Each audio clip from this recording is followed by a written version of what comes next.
জানেন বিচার দিবসে মানুষ সবকিছু ভুলে যাবে, মা তার সন্তানকে ভুলে যাবে। ইয়াউমা তারাউনাহা তাযহালু কুল্লু মুরদিআতিন আম্মা আরদাআত, সেই দিন প্রত্যেক স্তনদানকারী মা তার সন্তানকে ভুলে যাবে।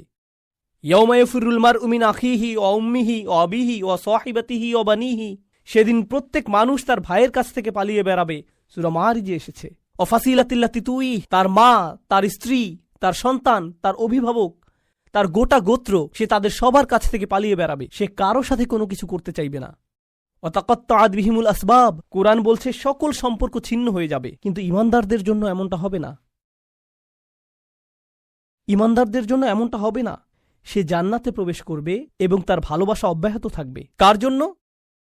তার লোকদের জন্য, যারা হলো কাফির এবং নবীদের শত্রু, কারণ তারা এখনো জীবিত এবং এখনো তাদের আশা রয়েছে। আপনি এমন মানুষের উপর আশা ছাড়বেন না যারা এখনো জীবিত। আর আল্লাহ এমনভাবে আমাদের কাছে বর্ণনা করেছেন যেন তিনি তখনও ঘটনা দেখছিলেন। আল্লাহ তাকে দুনিয়ার ক্যামেরা ভিউ প্রদান করেছিলেন যাতে তিনি দেখতে পারেন যে কি ঘটছে। আর তিনি জান্নাত থেকে দেখে বলছেন যদি তারা জানতে পারে। তিনি বলেননি যে যদি তারা জানতে পারত, আলিমু, বরং তিনি বলছেন ইয়া লাইতা কওমি আলামুন, যদি শুধু তারা জানতে পারে। তিনি এখনই দেখছেন কি ঘটছে, আল্লাহ তাকে দেখাচ্ছেন। সুবহানাল্লাহ। আর তারপর আপনি বুঝতে পারেন যে একনিষ্ঠতা আসলে কি।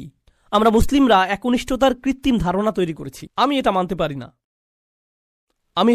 না। একনিষ্ঠতা শব্দটিকে নিয়ে আমরা যা করছি, তুমি যা করো তার সবকিছুতে ইখলাস থাকতে হবে। সব সময় তোমার নিয়তকে যাচাই করে চলবে। এখনই যাচাই করুন। কারণ যদি একনিষ্ঠতা না থাকে তাহলে তোমার কোনো কাজেরই মূল্য থাকবে না। আর তোমার একনিষ্ঠতা থাকতে হবে শুধু এবং শুধুমাত্র আল্লাহর জন্য। আমি এর সাথে দ্বিমত পোষণ করব, আমি জানি। এখনই আমাকে হত্যা করতে আসবেন না। রাসূল সাল্লাল্লাহু আলাইহি সাল্লাম একজন মানুষের কথা বলছেন যে অনেক পাপ করেছে, অনেক পাপ। সে নামাজ পড়ে না, কিছুই করে না।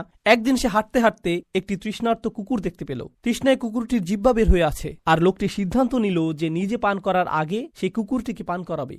শীঘ্রই লোকটি মারা গেল আর আল্লাহ তাকে জান্নাত দান করলেন।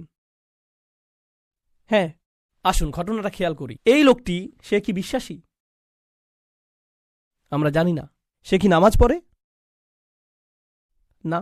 যখন সে কুকুরটিকে পান করাচ্ছিল, সে কি বলেছিল যে দাঁড়াও, আগে নিয়তের ইখলাস এনে নেই, আমি শুধু এটা করছি আপনার জন্য, ইয়া আল্লাহ, কুকুরের এই বের হয়ে থাকা জিহ্বা আমার কাছে মূল্যহীন, আমি শুধু আপনার সন্তুষ্টি কামনা করি, আর তারপর আমি কুকুরটিকে পানি খাওয়াই। তিনি এমনটা করেছিলেন?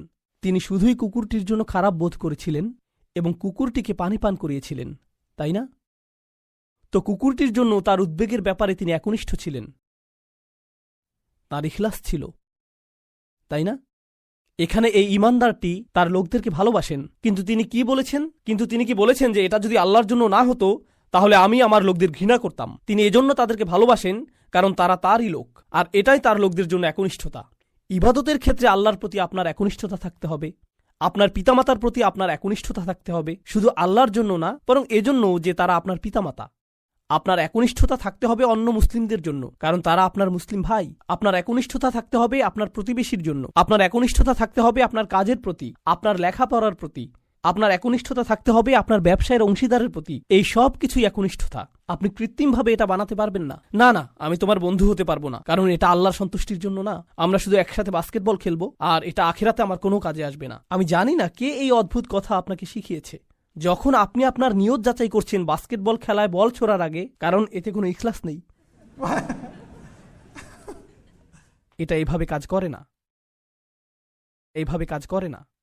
আমাদের নিয়তের পরিচ্ছন্নতা থাকতে হবে, এটা নিশ্চিত। আমাদের নিয়তকে পুনরায় যাচাই করতে হবে, এটা নিশ্চিত। একনিষ্ঠতার গণ্ডি আল্লাহর প্রতি একনিষ্ঠতার চেয়েও অনেক বেশি। এই একনিষ্ঠতা তার সকল সৃষ্টির প্রতিও প্রযোজ্য। মানুষের প্রতি আপনার নিয়ত পরিচ্ছন্ন থাকতে হবে, কৃত্রিমভাবে নয়। তো এই ছিল তার নিজের লোকদের প্রতি ভালোবাসা, এমনকি জান্নাতে যাওয়ার পরও। এখানে আল্লাহ আসলে বর্ণনা করছেন যে মানুষের প্রতি ভালোবাসা হলো জান্নাতি মানুষের গুণ। আমি আবারও বলছি, নিজের লোকদের প্রতি ভালোবাসা হলো জান্নাতি মানুষের গুণ। তো যখন আপনি এমন মুসলিম দেখেন যারা সবসময় মানুষের প্রতি রাগান্বিত, তারা সবসময় অন্য মুসলিমদের প্রতি রাগান্বিত, তারা নিজেদের পরিবারের প্রতি রাগান্বিত, তারা সবচেয়ে বেশি রাগান্বিত অমুসলিমদের প্রতি, তারা রাগান্বিত, এটা জান্নাতি মানুষের গুণ না। ইয়া লাইতা কওমি ইয়ালামুন।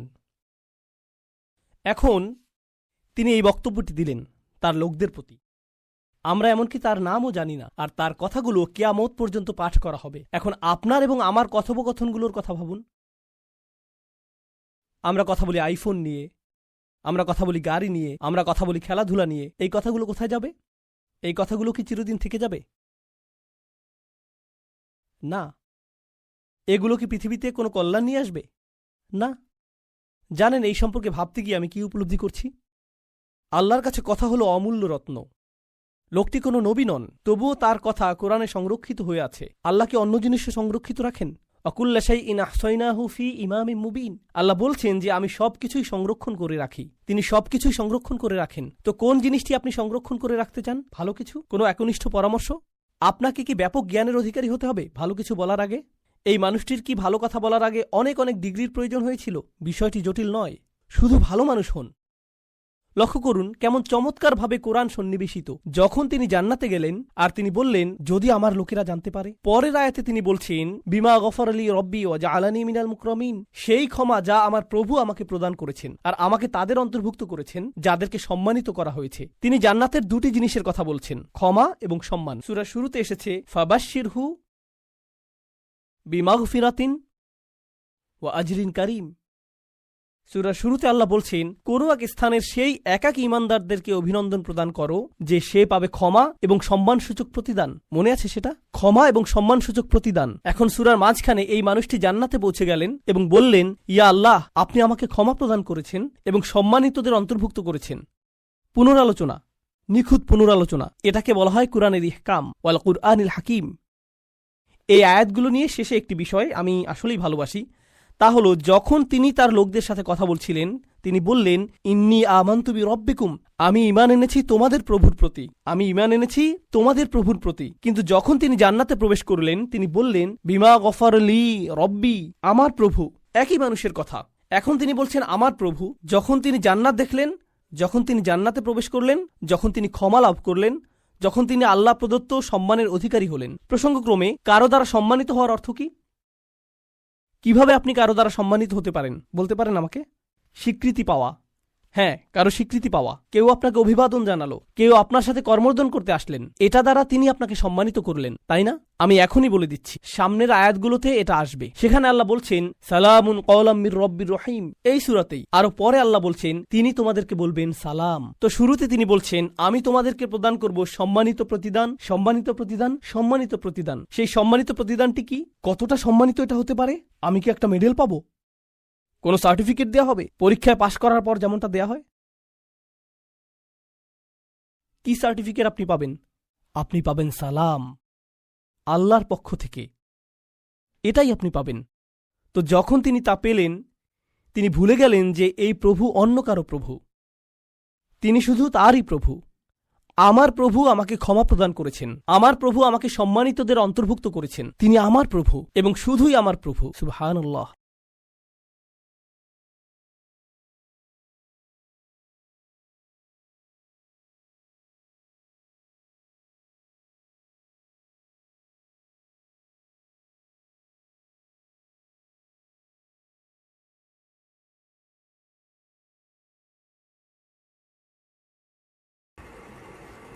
বিসমিল্লাহির রহমানির রহিম। আপনি কি জানেন না যে আল্লাহ তাআলা কালেমা তাইয়্যিবার কেমন সুন্দর দৃষ্টান্ত বর্ণনা করিয়াছেন? উহা একটি পবিত্র বৃক্ষ সদৃশ, যাহার শিকড় মাটিতে গাড়িয়া আছে আর উহা শাখা প্রশাখা আসমানের দিকে যাইতেছে। এই বৃক্ষটি আল্লাহর হুকুমে প্রত্যেক মৌসুমে ফল দেয়, অর্থাৎ খুব ভালো ধরে। আল্লাহ তাআলা এই সকল দৃষ্টান্ত এই জন্য বর্ণনা করেন যাহাতে মানুষ খুব ভালোরূপে বুঝিতে পারে। আর খাবিস অর্থাৎ কুফরি কালেমার দৃষ্টান্ত হইল ওই নিকৃষ্ট বৃক্ষ সদৃশ যাহা মাটির উপর হইতে উপড়াইয়া লওয়া হয় এবং মাটিতে উহার কোনো স্থায়িত্ব নাই। ফায়দা। হযরত ইবনে আব্বাস রাদিয়াল্লাহু তাআলা আনহু বলেন কালেমা তাইয়্যিবার দ্বারা উদ্দেশ্য কালেমায়ে শাহাদাত আশহাদু আল্লা ইলাহা ইল্লাল্লাহু, যাহার শিকড় মুমিনের স্বীকারোক্তির মধ্যে আর শাখা প্রশাখা আসমানে, কেননা ইহার দ্বারা মুমিনের আমল আসমান পর্যন্ত পৌঁছাইতে থাকে। আর কালেমায়ে খাবিসা হইল শিরক, ইহার সহিত কোনো আমলই কবুল হয় না। অন্য এক হাদিসে হযরত ইবনে আব্বাস রাদিয়াল্লাহু তাআলা আনহু বলেন, সর্বদা ফল দেওয়ার অর্থ হইল আল্লাহকে দিবারাত্র সর্বদা স্মরণ করা। প্রসিদ্ধ তাবেঈ হযরত কাতাদা রাহমাতুল্লাহি আলাইহি বর্ণনা করেন, এক ব্যক্তি হুজুর সাল্লাল্লাহু আলাইহি ওয়াসাল্লাম নিকট আরজ করিল, ইয়া রাসূলুল্লাহ, ধনী ব্যক্তিরা দান খয়রাতের মাধ্যমে সমস্ত সওয়াব নিয়ে যাইতেছে। জবাবে তিনি বলিলেন, আচ্ছা বলো দেখি, যদি কোনো ব্যক্তি সামনপত্র উপরে নিচে স্তূপ করিয়া রাখিতে থাকে, তবে উহা কি আসমানের উপর চড়িয়া যাইবে? আমি কি তোমাকে এমন জিনিস শিখাইয়া দিব, যাহা শিকড় জমিনে আর শাখা প্রশাখা আসমানে?